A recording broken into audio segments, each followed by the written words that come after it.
What's up YouTube, Capital G here, got some awesomely epic pop-offs for you guys to check out in this video. Our first duel is going to feature Black Wings, a deck that can be incredibly explosive. I still think Black Wings can be a deck that makes top 8 on the regional level. I'm just so flabbergasted why no one wants to play this deck, despite the fact that Black Wings have some incredibly powerful boss monsters, and we still have access to Steam the Cloak, which obviously they don't have in the OCG, and it's super searchable in this deck. You don't even need something like Needle Fiber, but I want you guys to see the power of what Black Wings can do. Now, yeah, he's not playing against the greatest competition ever. It's Abyss Actors, kind of a do-nothing deck. I don't really get why he didn't go for Electromite or really do anything with his first turn. I mean, you guys explain to me if there was some reason he couldn't go for Electromite here. I feel like he could have, but, you know, he just didn't. He would have been able to draw an additional card, maybe get another monster on board, but whatever. That's really not Black Wings' fault. He's going to open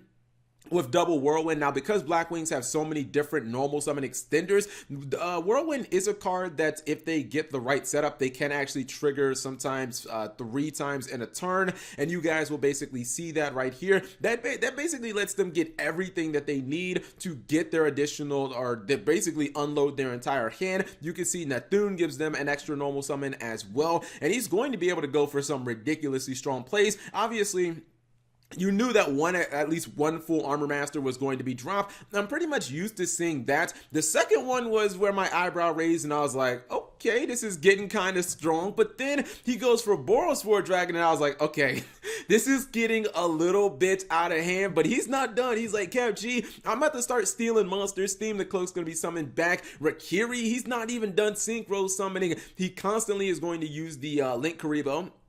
At this point, he can snatch steal all of his opponent's monsters because he did actually use the Auster. He gave his opponent wedge counters on all his monsters. This means that he can use the snatch steal effect from the former master. Now, generally, you don't see it used multiple times in a turn, but you generally don't see people drop more than one in a turn. Gonna nuke his back row, not all of it, but a little bit. Snatch steal another monster, goes for the Phantom Knights of Rusty Bardique, and his opponent's like, all right, I'm done. And if you wondered, or if you were wondering, I did look through his deck. He did actually have 2 Fog Blades, so he was going to, well, I mean, obviously, this is like a fucking Omega OTK. You have 2 walking towers, or you got 2 towers essentially on the board. You got a Borreload Dragon. You have another 2600 attack monster, big synchro that could be put in defense mode, so your Borreload can attack twice. And then you also are probably going to get 2 Fog Blades in the process. I don't really know how you lose when you get all of that and you still have multiple cards in your hand. That's the power of Black Wings, baby. Second duel, going to be the best deck of 2019.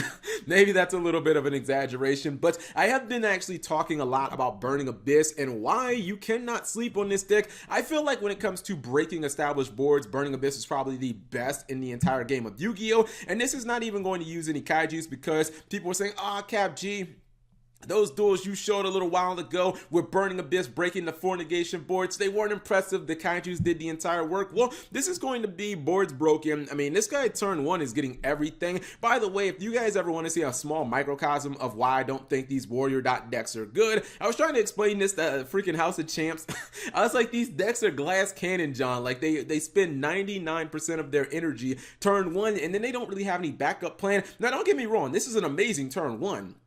And you know that Rongo, or not, excuse me, not Rongo, but you know that Gumblar is coming down the pipe. There's Gumblar right there. He should be able to Gumblar his opponent for 2 relatively easily. He also has the potential of air blocking him, but against Burning Abyss and a lot of decks in the meta, it seems like they just have so many cards that can activate from the graveyard or summon themselves from the graveyard. Like, a lot of decks just really don't care if you send some of their cards to hand. Now, he does get the Yazi, which means he's going to get Mare as well. He's going to be able to, what, get 4 monsters out of Mare, I think. I think Mare can be used 3 times in a turn, and this is going to give him a full-on Extra Link plus Monster Reborn. I was wondering why he didn't go for Trigate, but he actually doesn't run it. Now, the thing is, he also has a special summon during his opponent's turn because he has the Phantom Knights of Shea Brigadine, so he can Gumblar his opponent an additional time. Obviously, he doesn't care if he uses discards a card because he's got the Phoenix Blade. But yeah, I looked in his deck, and there is no there's no Trigate Wizard here. I'm not even sure if he'd be able to get it up, but I mean, you Gumblar your opponent Not only that, but you get Marimar off, you get a full-on extra link. Like, what more do you want in these warrior dot decks? But to me, this is why they're just really not that good. They're kind of just, you know, definition of glass cannon. Gonna go for tour guide of the from the underworld. His opponent's gonna Gumblar him for one more additional card. You know Farfa's going to be able to do something nice here. He needs to get rid of that Link Karibo, so he's just gonna attack a couple monsters. Now he does play Needle Fiber. Some of you guys like, oh, Cap G, fake Burning Abyss, playing Needle Fiber. But look, he needed it so that he could fully maximize his plays here. Luckily, he has Cherubini. That means his BA monsters don't blow themselves up. And now he's the one that is completely going to take over this duel. Now, keep in mind, with all these level 3s, chances are he is going to be able to summon the Phantom Knights of Breaksword as well. But instead goes, well, first he goes into Levier the Siege Dragon, and then the abuse of Steam the Cloak. Now, this was really cool because he's going to Exceed Summon at Rusty Bardique's Link Point. That means he gets to pop 2 cards instead of the usual 1. And you can see this guy's extra link is just in shambles now. Everything is gone. He goes for the Thanatos. This was so OP, man. Look, his opponent says, Cap G, I'm not done yet. I still got a trick up my sleeve. I'm about to Borreload this fool. Nope. Guess what he's going to do? He puts Thanatos in defense mode. Don't even matter. He's going to rake it up into Azzathot during his opponent's turn. And since he's summoned to the Link Point, not only does he lock him out of monster effects for the rest of the turn, for the duration of his turn, he's also able to trigger the Phantom Knights of Rusty Bardique. But he's not done. He summons Shooting Rizar Dragon and turns that into a freaking Borreload Savage Dragon. This is all done during his opponent's turn. Like, tell me you've seen that before, and I will call you a liar. You have never seen, at least I've never seen, someone summon Borreload Savage Dragon and Azzathot during their opponent's turn. Not sure why he didn't negate. Well, I guess if he negates the Fog Blade, maybe it stays on the field, and I guess it's still technically like equipped to Savage Dragon. I'm not exactly sure what happened there. Honestly, it didn't really matter that much because you can see that he clearly had enough damage on board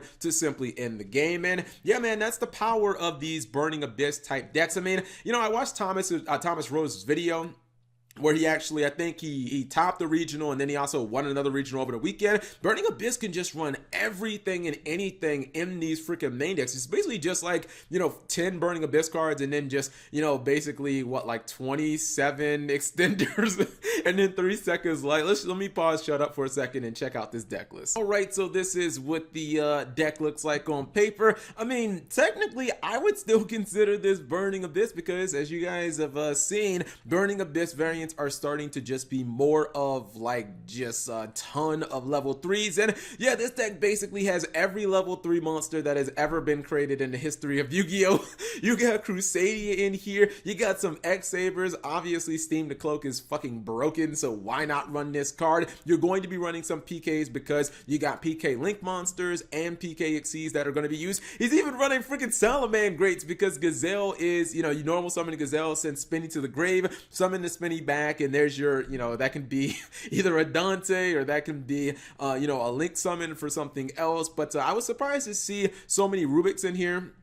I think that this really just has to do with like Needle Fiber, and that would kind of be the only reason to run that many copies of Rubik's, because not like he's running Virgil or anything like that. Not really sure Burning Abyss player, like the Burning Abyss players don't really tend to run Virgil anymore. I know Galaxy Worm is a card that has been, like a lot of people have been looking towards it a little more, but these new cards from Savage Strike, these psychic cards, they are pretty good. Also, you know, not only can you summon them when you have a level 3, but they give you the ability to be summoned from the deck because they are emergency teleport. You know, they're targets for the emergency teleport, which he is running. Not running the Sekka's Light in this deck because, you know, some of these cards are searchable. Plus, we saw the rank up card used in the duel for the Azzathot play, so you're probably not going to want to be, or you're probably not going to be using Sekka's Light if you're going to be using the Phantom Knights a launch card, and you're going to be setting that on the field from your Phantom Knights of Rusty Bardique. But really interesting to see what Burning Abyss can do, and all these level 3s. I mean, I guess you could interchange, like if you didn't like some of this stuff, you could probably interchange a lot of it with, I guess, potentially danger monsters, because dangers have the danger snack, plus you have the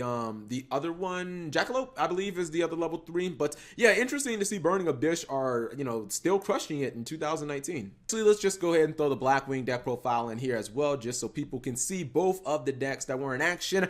It's crazy, this is actually 100% TCG legal unless I'm missing something. Like, this is what you could be running in the TCG as far as Blackwings, and I think that it's a very legitimate deck. Not only do you have have defensive cards that you can search, like the Phantom Knights of Fogblade, because Phantom Knights of Rusty Bardique is such a really good card, and you really only have to run like one random PK monster. It is a little bit of a brick if you do draw it, because you want to use all your summoning for the most part on your Blackwing monsters, but you know, the likelihood of you actually drawing this card should be relatively low, and you being able to go into Rusty Bardique turn 1 consistently is going to be very, very possible. Also, I really like the Desires plus the Allure Darknesses, just in case you do happen to draw on this card, you can just banish it. And if you draw too many of the same card, like if you draw a Kaiju, but your opponent doesn't have anything that's Kaiju worthy on the field, you can just banish it. I think that this deck has really good power going first or going second. Because going first, again, you can set up the Fogblade, you can potentially have something like a Call by the Grave or an Ash as another disruptive card. Going second, you have Kaijus, you have a lot of draw power, and usually I don't like to see 3 Desires, but like so much of the game is going to be decided for Blackwings in the early game, I don't really see any reason not to run. You're running just 3 of like everything anyway, so I don't really see a problem. And you know, I can't talk about it enough, man. Steam the Cloak is a fucking broken card that is banned in the OCG, and we have it legal in the TCG at 3, so you gotta exploit this card, and Blackwings are the deck to do it because they don't have to rely on Needle Fiber, they can just search it inherently through Whirlwind.